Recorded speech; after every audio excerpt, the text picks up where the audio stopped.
Halfus Wyrmbreaker. There are 5 dragons at the back of the room. Only 3 will be active. Each active dragon is giving Halfus a buff. When you free a dragon, it'll debuff the boss, but then they will turn aggressive. Pause the video to see what each dragon does. You want to have one tank on Halfus and the other tank on the drakes you freed. If you have the Slate dragon active, you want to taunt swap Halfus on 8 stacks. Prio, Storm Rider, Nether Scion, Time Warden, Whelplings, Slate Dragon. It is advisable to free 2 drakes straight away so you can beat the enrage timer. When you kill a drake, Halfus will take 100% more damage. This stacks. You generally want to only kill 2 drakes, however, if the Cage of Whelps is active, you can have a tank pick these up and passively AoE these down, as they don't deal too much damage. At 50%, Halfus will now cast Furious Roar. This is 3 raid wide stuns in quick succession. Make sure you have hots rolling and a cooldown on the tank. If Storm Rider is one of the dragons available, Halfus will cast Shadow Nova immediately afterwards. You'll have to use an ability to get out of stun to be able to interrupt this. Mage Blink counterspell works, PvP Trinket, every man for himself, etc. On Heroic, all dragons are active. Release Nether Scion, Storm Rider, and the Whelps at the start. Try nuke them all together. Once they are dead, you can either choose to release the Slate Dragon so you don't have to worry about tank stacks, or just nuke the boss.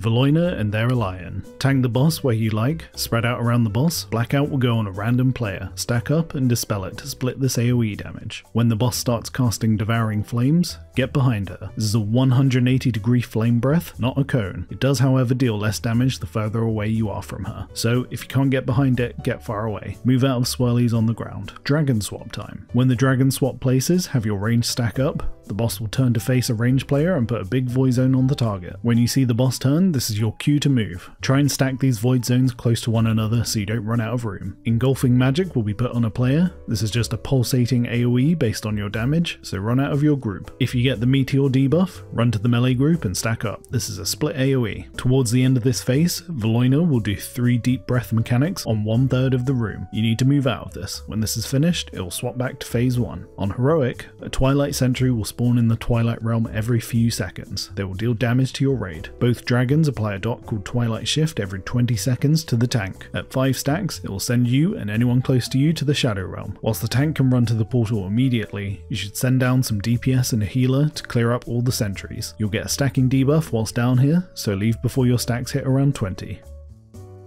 Ascendant Council. This is a really long fight to explain.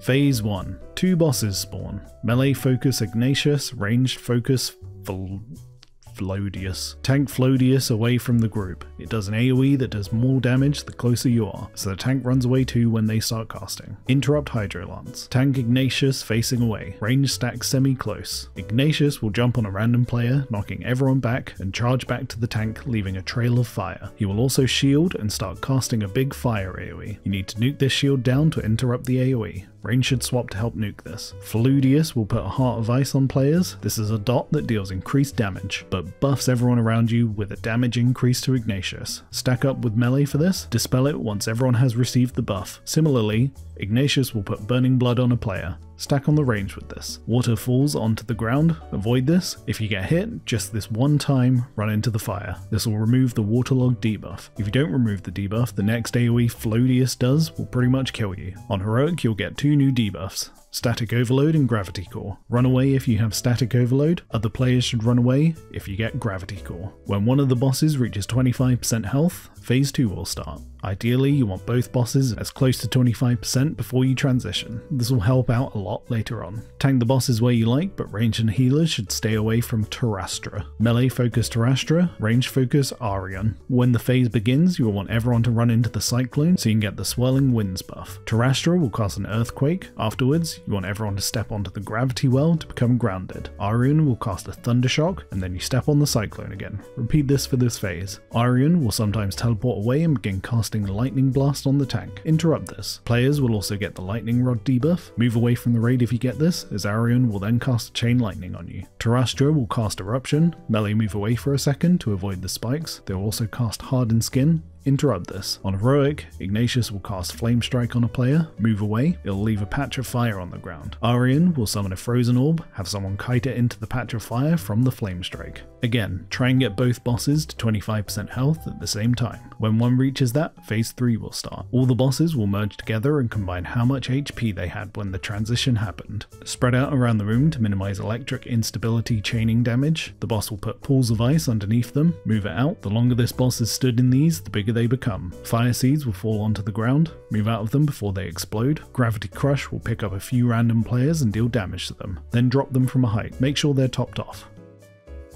Cho'gall. You'll get a new bar, Corrupted Blood. The boss's abilities and taking damage will increase your Corrupted Blood level. For every 25 Corrupted Blood, you'll get a new debuff. 25%, you'll get a debuff, you can dispel it. At 50%, your character will start vomiting.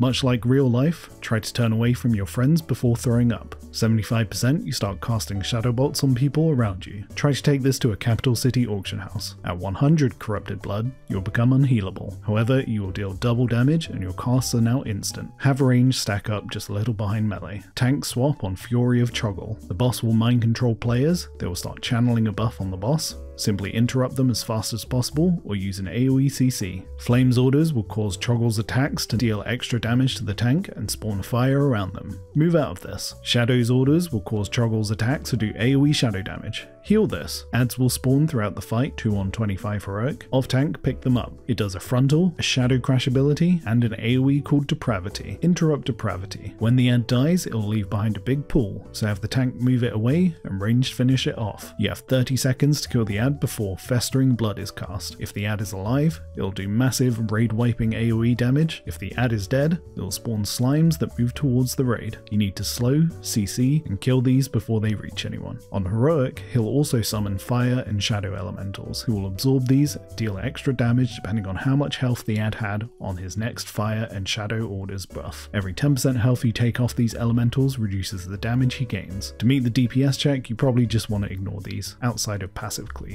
Just use tank cooldowns for flames orders and raid cooldowns for shadow orders. When Cho'gall reaches 25% health, any remaining adherents will despawn and phase 2 begins. Spread out around the boss will pulse AoE raid damage every 2 seconds. Tentacles will spawn around the boss, nuke them fast. On heroic, he will spawn spike tentacles. You can ignore these to try and beat the DPS timer.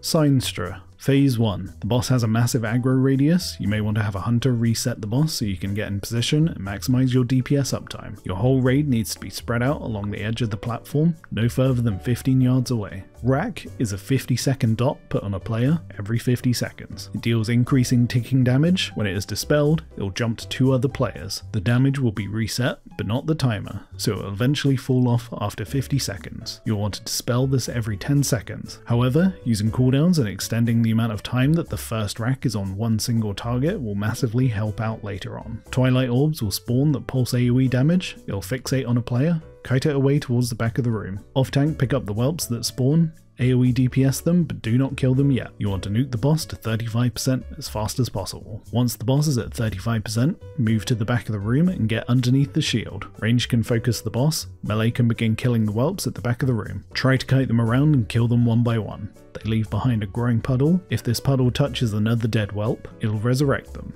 Have some healers help keep Kaylin alive during this phase. Range should continue to attack the boss until she runs out of mana. This will cause her to drain the 2 Twilight eggs. At this point, Range need to nuke down these eggs. Tanks pick up Twilight Drakes and face them away from the raid. Melee can focus the Twilight Spike Callers that spawn. They'll try to cast Unleash Essence. You want to interrupt this with any short CC ability. Gouge, Repentance, Scattershot, Death Grip, etc. If you use a long CC, it'll enrage and do big AoE damage. You can soothe this, but it's better to not trigger it at all. Once the eggs are dead, head back to phase 1 positions and nuke down the Drake ads on the tanks. This is basically phase 1 again with more damage, except you will get a nice buff for 3 minutes. Make sure you continue to kill whelps towards the back of the room. The pools will eventually fill the platform up.